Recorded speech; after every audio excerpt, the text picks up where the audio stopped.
جب حضور اکرم صلی اللہ تعالیٰ علیہ وسلم کا دور تھا ظاہری زندگی کا، اس وقت بیت المقدس پر عیسائیوں کا ہی قبضہ تھا. ہم یہ بتاتے ہیں عیسائیوں کا، لیکن عیسائیوں نے کہاں سے قبضہ کیا تھا؟ وہ تو یہودیوں سے حاصل کیا تھا. یہودیوں کو مارتے تھے. اتنی خطرناک جنگیں ہوتی تھیں عیسائیوں میں اور یہودیوں میں کہ بیت المقدس میں خون خرابہ یہ آج کی تاریخ نہیں ہے، بہت پرانی تاریخ ہے. ٹائٹس نام کا ایک عیسائی بادشاہ جس نے پورے بیت المقدس کی اینٹ سے اینٹ بجا دی تھی، اور اس نے جتنے یہودی وہاں پر آباد تھے سب کو قتل کروا دیا تھا. پھر عیسائیوں کا قبضہ ہوا تھا. کتنے بڑے بڑے عیسائی بادشاہ آئے اور انہوں نے وہاں پر سوائے ظلم کے اور کچھ نہیں کیا بیت المقدس میں. یہ تو ان کی تاریخ چلتی تھی عیسائیوں کی، یہودیوں کی. یہودیوں سے کئی مرتبہ بیت المقدس لے لیا گیا اور عیسائی جھنڈا وہاں لہرایا گیا. کئی 100 سال تک عیسائیوں نے یہودیوں کا داخلہ بھی بند کر رکھا تھا کہ کوئی یہودی پھٹکنے بھی نہ پائے. بیت المقدس تو چھوڑیں، یروشلم میں فلسطین میں کسی یہودی کی انٹری نہیں تھی. عیسائیوں کا جب غلبہ تھا تو یہ کئی زمانے تک چلتا رہا. اصل یہاں پر کیا تھا وہ میں آپ کو بتا دوں.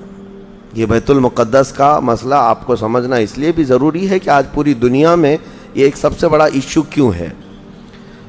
اس کی بنیاد یہ ہے کہ حضرت آدم علیہ السلام کے بعد سے وہ جگہ مقدس تھی، فرشتوں کی تعمیر کی ہوئی. لیکن جب حضرت داؤد علیہ السلام تشریف لائے تو آپ نے، چونکہ آپ کی حکومت تھی اس وقت، آپ بادشاہ تھے، آپ نے ایک مسجد تعمیر کرنے کا حکم دیا. لیکن آپ کے زمانے میں وہ کام نہ ہو سکا تو اپنے بیٹے حضرت سلیمان علیہ السلام کو انہوں نے حکم دیا. سلیمان علیہ السلام بادشاہ بھی ہوئے اور داؤد علیہ السلام کی کرسی پر بھی فائز ہوئے، اور وہ نبی بھی تھے، رسول بھی تھے، امت بھی تھی آپ کی. اور سلیمان علیہ السلام کو تو اللہ تعالیٰ نے ایسی طاقت دی تھی کہ وہ ہواؤں پر بھی حکومت کرتے اور جنات پر بھی حکومت کرتے. تو سلیمان علیہ السلام نے کام شروع کیا. یہ وہ جگہ تھی جہاں موسیٰ علیہ السلام عبادت کیا کرتے تھے. اس جگہ پر سلیمان علیہ السلام نے ایک مسجد بنانے کا حکم دیا اور یہ جنات بنانا شروع کرتے ہیں. اس کا ذکر قرآن پاک میں بھی موجود ہے. حضرت سلیمان علیہ السلام نے جب پورا ڈیزائن دیا کہ اس طرح سے بننا ہے تو پھر جنات تعمیر کرتے رہے اور جنات اتنا خوف کھاتے تھے سلیمان علیہ السلام سے کہ وہ ایک لمحہ بھی حضرت سلیمان علیہ السلام سے غافل نہیں ہوتے یا حکم عدولی نہیں کرتے. ہوا یہ کہ کام ابھی کمپلیٹ نہیں ہوا تھا کہ سلیمان علیہ السلام کا انتقال ہوا تو جنات بھاگ جاتے. لیکن اللہ کی مصلحت، حضرت سلیمان علیہ السلام لکڑی لے کر یوں کھڑے رہتے تھے، اپنا عصا لے کر کے کھڑے رہتے تھے اور کام دیکھتے رہتے تھے. جب تک سلیمان علیہ السلام کھڑے ہیں تیزی سے جنات بڑے بڑے پتھر لاتے تعمیر کرتے رہتے تھے. انتقال ہوا سلیمان علیہ السلام کا اور آپ ایسے ہی کھڑے رہ گئے. آپ کے کھڑے کھڑے وفات ہوئی ہے. اور اس طرح سلیمان علیہ السلام کی وفات کو سالوں گزر گئے لیکن آپ وہاں سے ہٹے نہیں کیونکہ کام چل رہا تھا. قرآن میں ہے، اللہ تعالیٰ فرماتا ہے جب لکڑی کو دیمک کھا گئی، کتنے سال گزر گئے ہوں گے. حضرت سلیمان علیہ السلام یوں ہی کھڑے تھے. اور عام دوسرے لوگوں کی موت تو چھوڑو، نیند میں کھڑا ہو کر کے دکھائے. وہ اللہ کے نبی تھے کہ انتقال کے بعد بھی وہ کھڑے رہے. روایتوں میں کئی سالوں تک، 10 سالوں تک آپ کھڑے رہے. اور اس کے بعد دیمک کھا گئی لکڑی کو تو لکڑی ٹوٹ گئی. تب سلیمان علیہ السلام زمین پر آ گرے. جنات اسی وقت جان گئے کہ یہ تو انتقال کر گئے ہیں. تب تک بیت المقدس کا کام کمپلیٹ ہو گیا تھا، جنات بھاگ گئے سب. یہ تعمیر، اس کو اصل میں بیت المقدس نہیں کہا جاتا تھا اس وقت، یہ ہیکل سلیمانی. یہ یہودیوں کے عقیدے کے اعتبار سے فرسٹ ٹیمپل ہے، پہلا مندر یا پہلی مسجد جو بھی ہے مقدس تھی. یہ ہیکل سلیمانی جو سلیمان علیہ السلام نے جنات سے بنایا تھا، اور سلیمان علیہ السلام کی کرسی جہاں لگتی تھی اس وقت حضرت سلیمان علیہ السلام نے جنات اور سرکش لوگوں سے اور جادوگر لوگوں سے سب چیزیں جادو کی چھین کر اپنی کرسی کے نیچے دفن کر دیا تھا. سب ختم کیا تھا کہ کوئی جادو ٹونا یہ سب چیزیں نہ ہوں. کیونکہ یہودی جادو کے پیچھے بہت بھاگتے تھے، صرف جادو میں ہی دن رات۔ آپ نے سب دفن کیا اور اس کے بعد آپ کے انتقال کے بعد سالوں بیتے اور اسی طرح سے رہے، لیکن پھر یہ ہیکل سلیمانی کو ایک بادشاہ آیا جو عراق کا رہنے والا تھا، اس کی یہودیوں سے دشمنی تھی، اس نے ایسا حملہ کیا کہ پورے ہیکل کو توڑ ڈالا، یعنی جو جنات کا بنایا ہوا تھا اس کو مکمل طور سے مسمار کر دیا، ایک دیوار باقی رہ گئی، ایک دیوار باقی رہ گئی، جہاں جا کر کے آج یہ یہودی روتے ہیں، دیواریں گریا اس کو کہتے ہیں، وہ اس زمانے کی ایک باقی رہ گئی، باقی پورا ہیکل گرا دیا۔ زمانہ بیت گیا، یہودی اس بات پر روتے رہے کہ ان کو مارا گیا، قتل کیا گیا، پھر عیسائیوں کا اس پر قبضہ رہا، پھر عیسائیوں سے یہودیوں نے ایک بار پھر حاصل کیا، پھر دوبارہ یہ ٹائٹس کے زمانے میں عیسائیوں نے مار کر کے پورے یہودیوں کو خون خون کر دیا، اور پھر بیت المقدس کچھ نہیں تھا، ایک دیوار تھی، ایک دوسری وہاں پر ایک چھوٹی سی عمارت بنائی گئی، اس عمارت کو یہ سیکنڈ ٹیمپل کہتے ہیں، سیکنڈ ٹیمپل، یہ دوسرا مندر، اور اسی کو عبادت گاہ بنا کر چلتے رہے۔ زمانہ بیتا یہاں تک کہ حضور صلی اللہ تعالیٰ علیہ وسلم کی نبوت کا اعلان ہوا، پھر اس کے بعد 23 سال گزرے، پھر آپ کی وفات کے بعد صدیق اکبر کا زمانہ آیا، پھر سیدنا عمر فاروق کا زمانہ آیا۔ تقریباً یہ 26-28 ہجری کی بات ہے، حضرت عمر کے دور میں، پھر حضرت عمر فاروق کے دور میں جو فتوحات ہو رہی تھی، اسلام پھیلتا جا رہا تھا، تب صحابہ کے ایک لشکر کو حضرت عمر نے فلسطین بھی بھیجا، جس میں حضرت ابو عبیدہ بن جراح بھی تھے۔ تو ان صحابہ نے اس چھوٹے سے لشکر کو لے کر فلسطین کا معرکہ ایسا سر کیا کہ یہ عیسائی سب جان چکے تھے حالات کیا چل رہے ہیں، سیرنڈر ہو گئے اور کہا ہم جو ہے یہ بیت المقدس کی ساری چابیاں آپ کے حوالے کرتے ہیں، لیکن ایک شرط ہے کہ ہم آپ کے ہاتھ میں نہیں دیں گے بلکہ مسلمانوں کے امیر المومنین کے ہاتھ میں دیں گے، وہ آئیں ہمارے پاس۔ تو وہاں جو صحابہ تھے انہوں نے خط لکھ کر بھیجا حضرت عمر کو، حضرت عمر مدینے میں تھے، کہا ٹھیک ہے میں آ رہا ہوں۔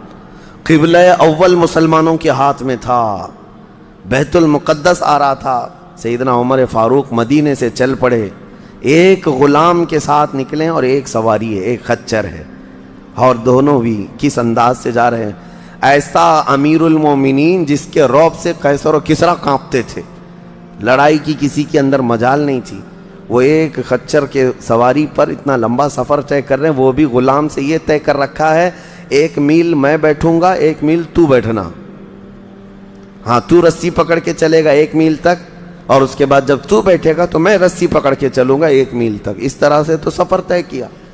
جب فلسطین پہنچ رہے تھے اور اس وقت لوگوں میں خبر تھی کہ امیر المومنین آ رہے ہیں، تو لوگ دیکھنے کے لیے شہر سے بھاگے بھاگے باہر آئے۔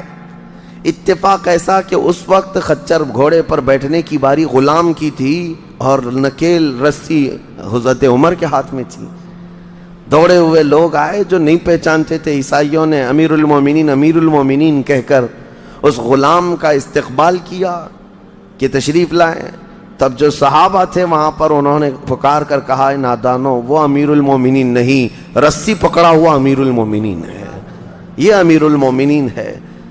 پہلی مرتبہ ان اعلیٰ اخلاق و کردار کو عیسائیوں نے دیکھا تھا کہ وقت کا خلیفہ کوئی گھوڑے کی رسی پکڑ کر کے بھی چلتا ہے، تو بہت متاثر ہوئے، اور اس کے بعد بنا کسی جنگ کے حضرت عمر فاروق رضی اللہ تعالیٰ عنہ بیت المقدس میں داخل ہوئے، اور ان عیسائیوں نے جو کچھ بھی وہاں پر کیا تھا اس کو نکالا۔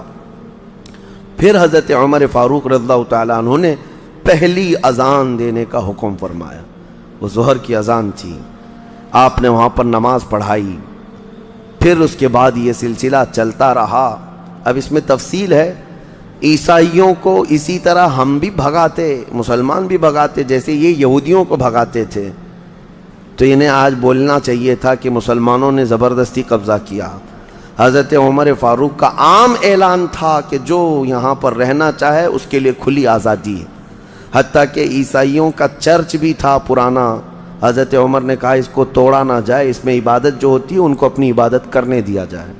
حضرت عمر چاہتے تو اینٹ سے اینٹ بجا دیتے، نکال کر صاف کر دیتے، لیکن آپ نے کھلی اجازت دی، اور عیسائی ویسے ہی باقی رہے۔ 400 سال تک یہ سلسلہ چلتا رہا۔ پھر فاطمی دور آیا، یعنی بنو عباس کی خلافت ختم ہوئی، فاطمیوں کا غلغلہ تھا، انہوں نے خلافت سنبھالی، لیکن وہ مضبوط نہیں تھے، کمزور خلیفہ آئے، جس کی وجہ سے صلیبی طاقتیں جتنی بھی تھیں سب آ کر کے اس خلیفہ پر قبضہ جما لیا، اور بیت المقدس میں اجازت پہلے مانگ لی کہ ہمیں آنے جانے کی اجازت دی جائے۔ جب آنے جانے کی اجازت مل گئی تو پورے علاقے پر زبردستی غاصب قبضہ کر کے وہاں سے سارے مسلمانوں کو ختم کر دیا، بہت مسلمانوں کا قتل کیا۔ فلسطین کی سرزمین یہودیوں کے قتل سے بھی بھری ہے، مسلمانوں کے قتل سے بھی بھری ہے، اور یہودیوں نے عیسائیوں کا بھی قتل کیا ہے، لیکن مسلمانوں کا قتل عام کر کے یہ زبردستی فائز ہوئے ہیں کس پہ؟ بیت المقدس پر۔ یہ قبضہ جو ہے 87 ایئرز تک چلتا رہا، 87 سال تک۔ یہ اس وقت کا المیہ تھا کہ مسلمان خلیفے تھے، گورنر تھے، بہت سارے حکمران تھے، رونا روتے تھے، لیکن کوئی آگے بڑھنے کو تیار نہیں تھا۔ کردستان کا ایک شہزادہ صلاح الدین ایوبی، جو نور الدین زنگی کے شاگرد تھے اور ان کی فوج کے سپاہی تھے، ان کو یہ روزانہ خبریں تھی کہ بیت المقدس میں سب کچھ اجاڑ دیا گیا ہے، مسلمانوں کی اذان بند ہے، وہاں نہ جمعہ کا خطبہ ہو سکتا ہے، نہ ہی عبادت کے لیے وہاں پر نماز پڑھی جا سکتی ہے۔ ایک دن گزر رہے تھے، انہوں نے ایک لکڑی کا ممبر بنوایا اور پھر عزم کر لیا کہ یہ ممبر میں بیت المقدس میں رکھ کر کے رہوں گا اور اس سے خطبہ دیا جائے گا۔ وہ ان کا عزم تھا اور اس پر لے کر کے چلتے رہے۔ تقریباً آپ نے 17 جنگیں لڑی ہیں، 17 جنگیں لڑی، اور صلاح الدین ایوبی کو جو درپیش مسائل تھے وہ کہا گیا ہے کہ پہلے تو انہوں نے جو روڈ میپ بنایا تھا اس حساب سے ان کو 2 سال کے اندر یہ جنگوں میں فتح کر لینا تھا۔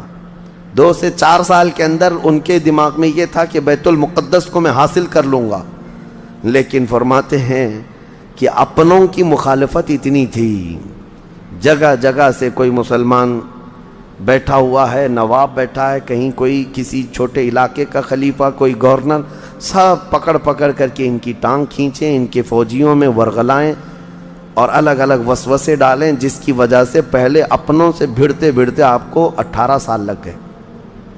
بیت المقدس پھر پہنچے، صلیبیوں سے معرکہ آرائیاں ہوتی رہیں، پھر وہ 87 سال کے بعد صلاح الدین ایوبی نے دوبارہ بیت المقدس کو ان عیسائیوں سے پاک کیا، اور آپ نے وہ ممبر وہاں پر لگایا اور تاریخی خطبہ عطا کیا تھا۔ اس کے بعد وہ بیمار ہو گئے صلاح الدین ایوبی رحمۃ اللہ تعالی علیہ۔ 17 جنگیں جس نے لڑیں، اور عیسائی آج بھی صلاح الدین کے نام سے ڈرتے ہیں، اور بہت سارے تعریف بھی کرتے ہیں کہ ایسا جرنیل ہم نے دیکھا ہی نہیں دنیا میں صلاح الدین ایوبی کی طرح۔ وہ خون کا پیاسا نہیں تھا، وہ امن کا پیاسا تھا۔ کتنے تو قیدی ایسے آتے تھے جن کو وہ صرف ایگریمنٹ کر کے آزاد کر دیتا۔ عیسائی اس بات پر آج بھی اقرار کرتے ہیں کہ جنگوں میں قید جو ہونے والے کو کوئی چھوڑتا نہیں ہے، لیکن صلاح الدین ایوبی ایک نہیں لاکھوں لوگوں کو آزاد کیا ہے، 1000 بھی نہیں، لاکھوں لوگوں کو آزاد کیا ہے۔ صلاح الدین ایوبی رحمۃ اللہ تعالی علیہ، اللہ ان کی تربت پر کروڑوں رحمتیں نازل فرمائے۔ حیرت کی بات یہ ہے کہ ان کا آخری وقت آیا تو رونے لگے، بستر پر رو رہے تھے۔ لوگوں نے پوچھا کہ کیا بات ہے؟ صلاح الدین ایوبی کہتے ہیں میں نے منت مانگی تھی اللہ سے کہ اے اللہ بیت المقدس فتح ہو جائے تو میں حج پہ جاؤں گا۔ کہا تو پھر کیا ہوا؟ کہا میرے پاس اتنے پیسے نہیں ہیں کہ میں حج کر سکوں۔ یہ وقت کا وہ عادل حکمران جس کی تاریخ عدل سے بھری ہوئی ہے، لیکن یہ بھی تاریخ ہے کہ مال لوٹ کر کے اگر اپنا محل بنایا ہوتا تو صلاح الدین کے بہت سارے آج محلات ہوتے، لیکن وہ آخر وقت بستر پر اس غم سے رو رہے تھے کہ میرے پاس حج پہ جانے کے لیے پیسے نہیں ہیں۔ جس کے زیر نگیں کتنے علاقے آتے تھے اس وقت، بہت سارے علاقوں کا وہ خلیفہ۔ لیکن میرے عزیزو، اسلام کی سچی تاریخ ایسے ہی خلفاء سے ہے، ایسے ہی خلفاء سے نظام ہے۔ پھر یہ زمانہ چلتا رہا، تقریباً 800 سال گزر گئے، 1921 آیا، 1921، یہ جو گزری ہوئی سینچری ہے ابھی ہماری، یہ فرسٹ ورلڈ وار جب ہوئی، پہلی جنگ عظیم، اس جنگ کے دوران یہودیوں نے زبردستی اجازت مانگی برطانیہ کو ثالث بنا کر کے، کیونکہ جب ترکی کی حکومت ختم ہو گئی، جس کو خلافت عثمانیہ کہا جاتا ہے، جب وہ کمزور ہو کر گر گئی، کیونکہ ان کا دبدبہ تھا، یہ آخری خلافت ہے جو زمین پر تھی، اگرچہ خلافت کے نام سے جو مشہور رہی، تو حضور صلی اللہ تعالیٰ علیہ وسلم کی وفات کے بعد سے لے کر یہ ترکی کی خلافت عثمانیہ تک اس روئے زمین پر خلیفہ ہر زمانے میں کوئی نہ کوئی رہا، لیکن 1921 سے لے کر 1921 سے لے کر اب کا زمانہ آ گیا 2023، اتنے سال، 100 سال گزر گئے، پوری دنیا میں اب کوئی خلیفہ مسلمانوں کا نہیں رہا۔ بادشاہ تو بہت سارے ہیں، امیر المومنین اور خلیفہ کے نام سے اس روئے زمین پر اب کوئی نہیں۔ ان ظالموں نے ہماری خلافت کے نظام کو مار ڈالا، ختم کیا، خلافت کو زمین سے ختم کیا۔ اب لوگوں کو نیا لگتا ہے کہ خلافت کا مطلب کیا ہے۔ خلافت ایک نظام ہے، پورا نظام ہے۔ جب ڈیموکریسی ایک نظام ہے، کمیونزم ایک نظام ہے، تو اسی طرح سے خلافت جو ہے میرے مصطفیٰ کے نظام کا نام ہے۔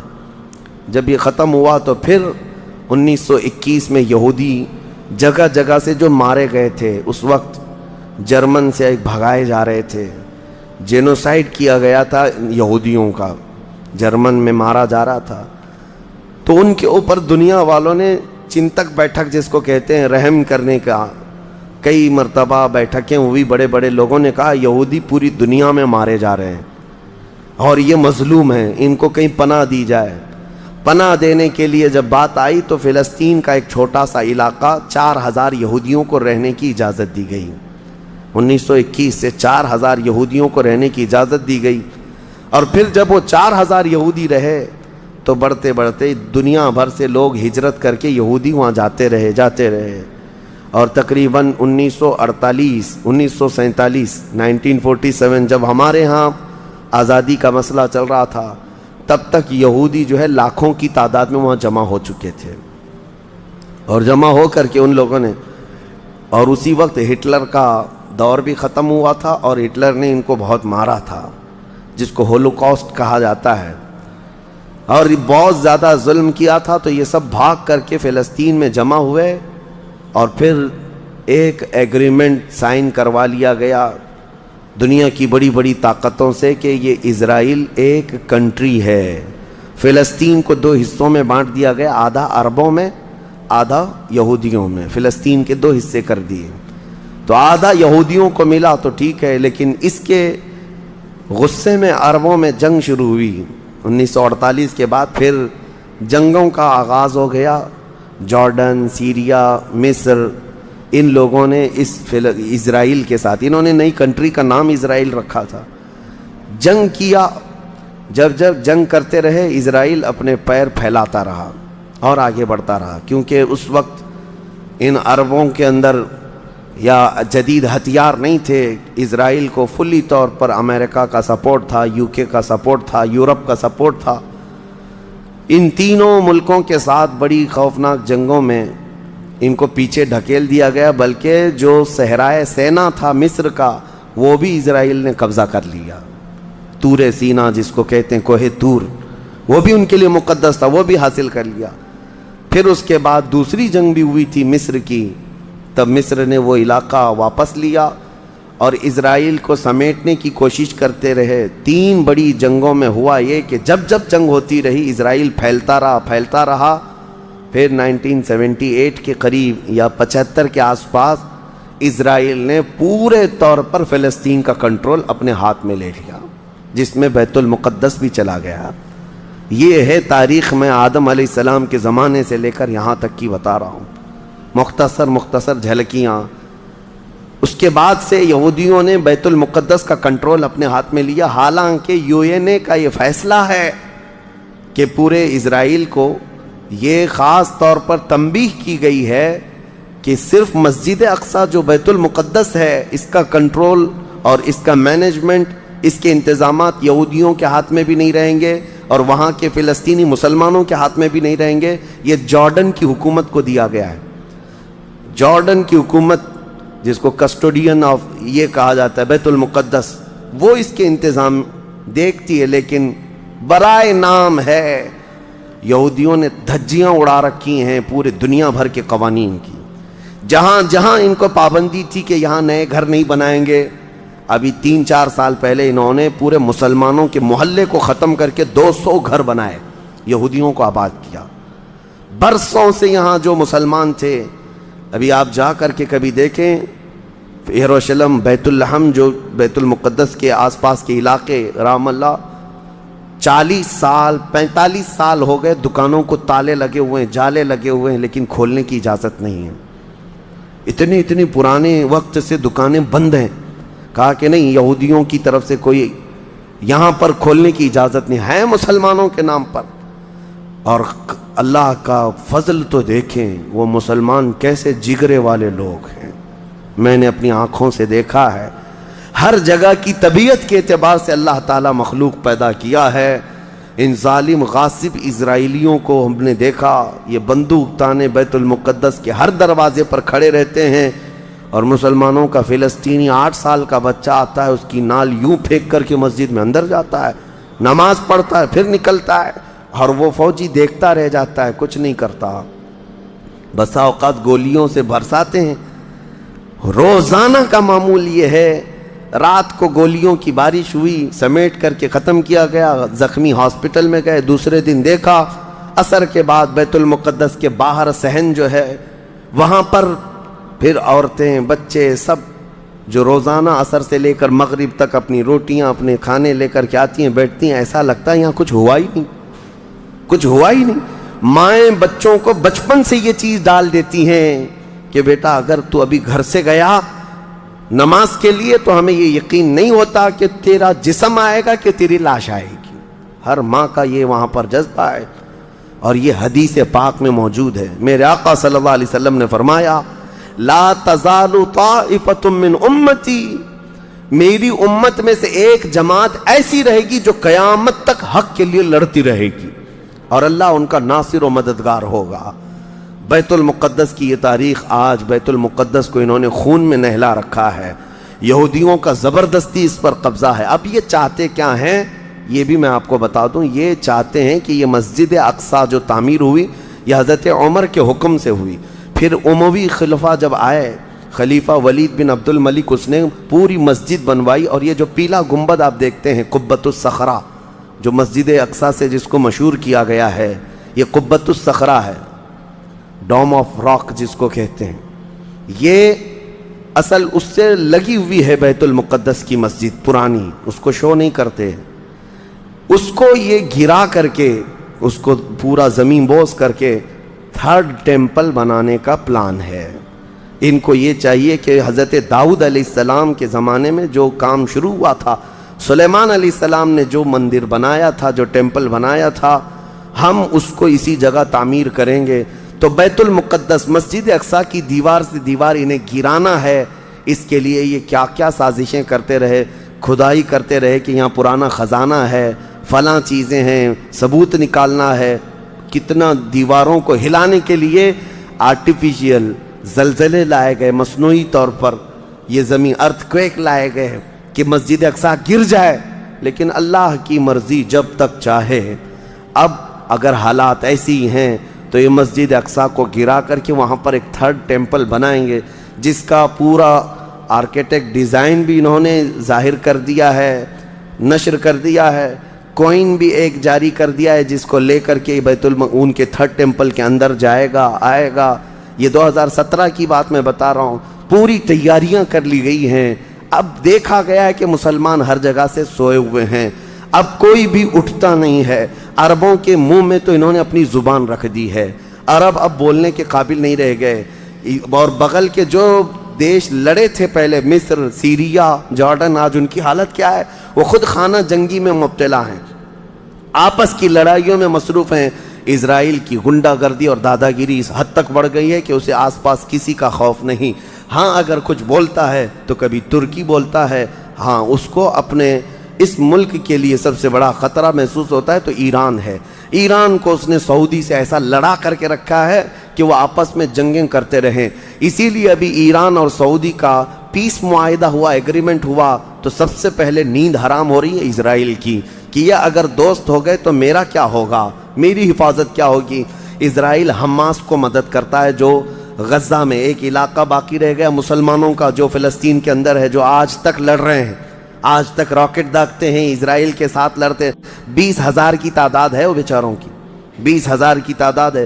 اب یہ تاریخ اس طرح سے بتائی جاتی ہے، نیوز اس طرح کی ہے، اسے حماس کو اسرائیل مدد کرتا ہے، فلاں مدد کرتا ہے، جو بھی مدد کرتا ہو ہمیں اس سے وہ نہیں، لیکن ایک حق جماعت قیامت تک حق پر قائم رہے گی اور بیت المقدس کے لیے لڑتی رہے گی۔ پھر وہ دن آئے گا جب میرے آقا صلی اللہ تعالیٰ علیہ وسلم کی حدیث پاک ہے، خراسان سے ایک جماعت نکلے گی، خراسان سے ایک جماعت نکلے گی۔ خراسان پہلے کے دور میں رشیا کا کچھ حصہ، افغانستان کا کچھ حصہ، ایران کا کچھ حصہ، ایک پورا بڑا نقشہ ہے، اس کو پرانا خراسان آپ دیکھیں گے۔ خراسان سے ایک جماعت نکلے گی، ان کے ہاتھ میں کالے جھنڈے ہوں گے۔ میرے آقا نے فرمایا وہ اتنی تیزی سے نکلیں گے کہ دنیا کی بڑی سی بڑی طاقت ان کا راستہ نہیں روک سکے گی، اور وہ سیدھے جھنڈے لے جا کر کے بیت المقدس میں نصب کریں گے، اور پھر اسلام کا پرچم وہاں سے بلند کیا جائے گا۔ یہ قیامت کے قریب ہونا ہے۔ اب میں اس بات پر اپنی گفتگو ختم کرتا ہوں۔ دعائیں تو ہیں کہ اللہ تعالیٰ بیت المقدس کو آزاد کرے، لیکن یہودی جتنے دن ناچتے رہیں گے، دندناتے رہیں گے، ایک دن آنا ہے دنیا اوپر سے نیچے ہو جائے، نیچے سے اوپر ہو جائے، مگر میرے مصطفیٰ کا فرمان ہو کر رہے گا انشاءاللہ، اور غلبہ اسلام آ کر رہے گا۔